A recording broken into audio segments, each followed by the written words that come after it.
Hello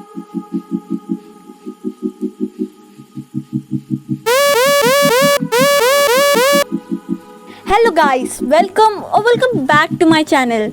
This is Vidya, your virtual study partner here once again to start a brand new vlog. So ये vlog में 2-3 days के वो हैं clips हैं. तो सबसे पहले ये 22 अप्रैल का, जिसमें सबसे पहले मैंने टू डू लिस्ट बनाई, जिसे बनाने में मेरे को लगता है 3-4 मिनट. उसके बाद फिर मैंने स्टार्ट किया.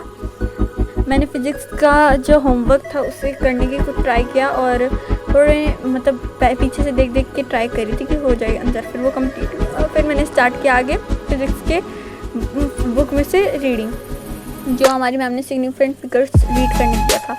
मैंने थोड़े देर रीड किया, almost the significant figures read करने के बाद वो बंद कर दिया. उसके बाद मैंने स्टार्ट किया अब इंग्लिश का काम, और इसमें मेरे को करने थे इंग्लिश का काम, जिसमें मेरे को स्पेल बी कंपटीशन के लिए तैयारी करनी थी, जिसमें मैंने स्पेलिंग लिख के प्रैक्टिस करी थी. वैसे मैं सिलेक्ट तो नहीं हुई इसमें, लेकिन मैंने अपना ट्राई किया था. वोकैबुलरी करना मैं भूल गई थी और मैम ने टेस्ट ले लिया, इसकी वजह से बस मैं सिलेक्ट नहीं हुई, तो मैं सिलेक्ट हो जाती. बाकी एक्सक्यूजेज नहीं दे रही, मैं करना ही भूल गई थी. उसके बाद ये काम कंप्लीट किया, जिसमें बस चैप्टर 1 और पोएम बना रहा था, तो भी उसमें 63-67 कुछ इतने सारे डिफ़िकल्ट वर्ड्स थे. और भाई 11th की इंग्लिश और 10th की इंग्लिश में कितना डिफरेंस है. कहाँ 11th की इंग्लिश इतनी हार्ड, कहाँ 10th की इंग्लिश एकदम माइनर थी, कुछ था ही नहीं उसके सामने.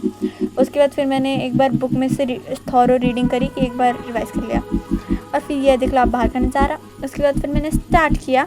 और गाइस मतलब रात का व्लॉग था, मतलब रात के क्लिप्स थे और ये दिन के क्लिप्स उसी दिन का मैंने थोड़ा जंबल कर दिया.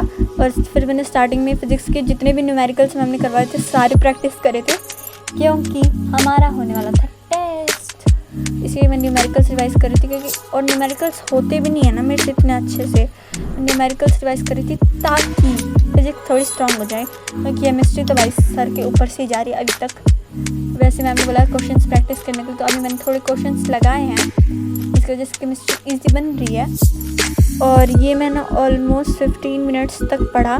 और ये ब्लर कैमरा पता नहीं क्यों हो गया. और आगे का काम स्टार्ट किया, जिसमें मेरे को करना था मैथ्स का रिटन होमवर्क एक्सरसाइज 2.1. वो करने के बाद फिर आते हैं द नेक्स्ट डे ब्लॉग. इसमें मैंने सबसे पहले उठाई केमिस्ट्री, क्योंकि जैसा मैंने आपको बताया ही था कि केमिस्ट्री के न्यूमेरिकल्स मुझसे बिल्कुल नहीं हो रहे हैं.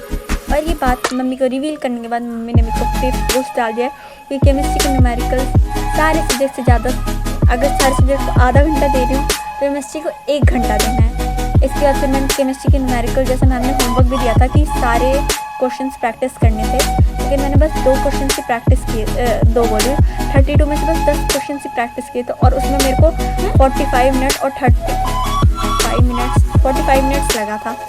और भाई केमिस्ट्री के न्यूमेरिकल भाई साहब क्या घुमाते, जंबल वर्ड्स जैसे एकदम मोलर मास, ये मास, ग्राउंड मास, इतना फालतू. आगे बताओ गाइस कमेंट्स में कि आपको कौन सा सब्जेक्ट हार्ड लगता है. मैंने केमिस्ट्री का काम और मैंने स्टार्ट किया. इंफॉर्मेशन है 24 की, और 23 को मैंने कुछ मतलब 23 का तो क्लिप्स था पहले वाला, और ये 24 की क्लिप्स है. और फिर 25 को तो मैं पढ़ी नहीं, और बाकी आगे के ब्लॉग्स बन रखे हैं. इसमें फिर मैंने सॉल्यूशन भी निकाल लिया केमिस्ट्री का कि आंसर सही जा रहे हैं ना, नहीं तो पता चले गलत ही कर रही हूँ और खुश हो रही हूँ कि हाँ सॉल्यूशन आ गया. और गाइस सॉरी व्लॉग्स आपको डेली नहीं मिल पा रहे हैं, लेकिन so soon you will get it regularly. अभी थोड़ा टाइम मैनेज नहीं हो पा रहा, नहीं तो मैं पक्का व्लॉग्स डेली डालूँगी. This was all about this vlog. Bye bye, stay tuned and have a nice day, and sorry for late vlogs.